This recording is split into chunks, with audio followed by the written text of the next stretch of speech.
Ya, Assalamualaikum warahmatullahi wabarakatuh. Kita bertemu lagi pada sisi episode yang kelima dari sisi perbincangan Ranjang Pengantin Melayu Bugis dalam konteks membicarakan beberapa sisi dari yang menarik dari perkembangan Kerajaan Riau Lingga pada masa yang lalu, paling tidak secara historis berkuasa dan eksis di kawasan Kepulauan Riau ini selama lebih kurang 190 tahun, 1722 sampai 1912. Saudara sekalian, nah dari perbincangan yang lalu itu kita melihat bahwa kontrak politik 1818 itu merupakan satu bala politik. Kekalahan diplomasi Kerajaan Riau Lingga pada itu terhadap Belanda dan dipakai oleh Belanda untuk menjadikan Riau sebagai sebuah negeri yang berada dalam kekuasaan penuh dan mengatur sebuah sistem pemerintahan, mulai dari pengangkatan sultannya sampai pengangkatannya petua mudanya dan kebijakan politik lagi. Sebenarnya sejak 1818 itu secara eksplisit kedaulatan Kerajaan Riau Lingga itu sudah tidak ada lagi. Jadi betul-betul semua para pemerintahnya, para penguasanya bekerja untuk kepentingan Belanda, menjadi pegawai Belanda karena mereka diangkat dan bersut Belanda. Dan kontrak politik 1818 itu pula lah yang menjadi salah satu indikator, suatu puncak dari konflik politik antara pihak Melayu dan pihak Bugis. Dalam Sumpah Setia Melayu Bugis 1722 ketika Kerajaan Riau Lingga ini mulai didirikan di Ulu Riau, itu Bugis dan Melayu dan Bugis itu bersebati, bersekutu, berjanji, bersumpah setia untuk membangun sebuah kerajaan besar. Hasil dari persekutuan mereka menyingkirkan Raja Kecik, mengalahkan Sultan Johor terakhir itu dan menyingkirnya ke negeri Siak, sehingga mereka membangun kerajaan sendiri di Siak, sementara kerajaan Johor Pahang Riau dan Lingga berada di kawasan Sungai Carang di Ulu Riau dan di kawasan Riau dan menjadi kerajaan sendiri. Nah, awal mula persekutuan politik itu luar biasa kan itu. Ranjang Pengantin Melayu Bugis yang ditandai dengan perkawinan politik, ada 4-5 perkawinan politik waktu itu 1722. Yang pertama perkawinan politik antara Daeng Prani dengan Tengku Tengah.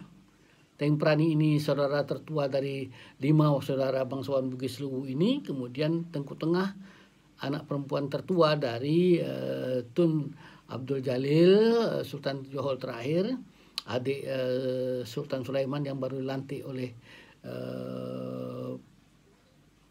para bangsawan Bugis dan lainnya ini. Nah, dikawinkan dengan Tengku Prani. Ini sebuah kompromi politik, sebuah kesepakatan, sebuah janji politik. Ini yang sangat terkenal. Mengapa perkawinan ini disebutkan secara eksplisit? Karena perjanjian kawin ini wujud daripada komitmen politik Tengku Tengah sebagai anak perempuan tertua, sebagai salah seorang perempuan yang ikut mengatur strategi politik kerajaan akhir-akhir kerajaan Johor itu, yang terkenal. Kalau nanti Bapak saudara sekalian membaca buku saya Selak Bidai dan Lepak Sobang Tun Irang, di situ disebutkan dan itu dicantumkan di dalam Tufatun Nafis. Hai anak Raja Bugis, kalau kalian betul-betul berani, kalau semuanya berani, betul-betul berani, hapuskanlah aib kami adik beradik, anak beranak, dan kalau kami telah dihapus malunya, telah dikembalikan kehormatan kami, dan kami bersedia untuk menjadi pelayan pada Raja Bugis, bukan hanya menjadi pelayan saja, bukan hanya menjadi dalam konteks ini bukan hanya menjadi penanak nasi bangsa Bugis, tapi menjadi nasinya sekalian pun kami rela. Dan itu ditafsirkan secara eksplisit, secara politis adalah kesediaan Tengku Tengah dan saudara-saudaranya dari sebelah Melayu ini untuk menjadi para pendamping bangsa-bangsa Bugis dalam membangun kerajaan baru itu. Nah, kawin politik ini diwujudkan memang.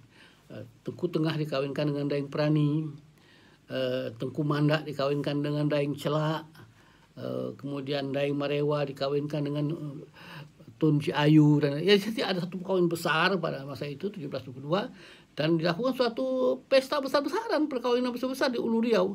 7 hari 7 malam, dan diceritakan dalam Tufan Menapis 7 hari 7 malam terjadi pesta kerajaan itu. Dimainkan joget, mandora dan semua kesenian-kesenian untuk menunjukkan kepada dunia, kepada rakyat itu bahwa telah bersekutu pihak Melayu dan Bugis dalam suatu sumpah setia untuk sama-sama membangun, dan sudah sepakat bahwa salah satu daripada kesepakatan politik itu adalah yang akan menjadi yang sultan besar itu adalah dari pihak Melayu, Sultan Sulaiman dan keturunan-keturunannya, dan yang akan menjadi yang Sultan Muda atau wakil sultan adalah bangsawan Bugis yang keturunan Daeng Relake ini dan keturunan-keturunan lain, dan dimulai dari pilihan pertama jatuh pada Daeng Merewa. Jadi bukan pada Daeng Peran, Daeng Merewa lah yang pertama ditunjuk sebagai yang Sultan Muda yang pertama. Nah, itu kesepakatan politik itu. Kesepakatan politik, persemendaan politik, persebatian politik, bukan hanya politik tapi juga darah, percampuran darah, persemendaan, perkawinan politik, dan itu yang menandai permulaannya keberadaan eksistensi dari kerajaan Riau Merenggak. Dan memang tidak mudah, sebenarnya kita dan semua pakar sejarah juga sepakat bahwa membangun sebuah kerajaan berlangsung beratus-ratus tahun dengan akar kesetiaan, sumpah setia Melayu politik seperti ini tidak mudah. Bukan tak bisa, tidak mudah mewujudkan itu. Terlalu ada konflik politik antara kedua belah pihak, dalam hal ini tentu intrik politik, perebutan kekuasaan dan lain sebagainya. Jadi keseimbangan, keadilan dalam melakukan pemerintahan, berbagi kekuasaan, itulah punca daripada konflik-konflik politik seperti itu. Nah, dulu catatan saya, bacaan saya baik dari catatan sejarah yang ada sejak 1722 seterusnya sampai ke depan, ada konflik politik itu di Ulu Riau, di Linggi, di Malaka, di Selat Melaka, di kawasan-kawasan lain yang antara pihak Melayu dan Bugis itu bersatu dan mengendalikan, kemudian selalu ada konflik politik.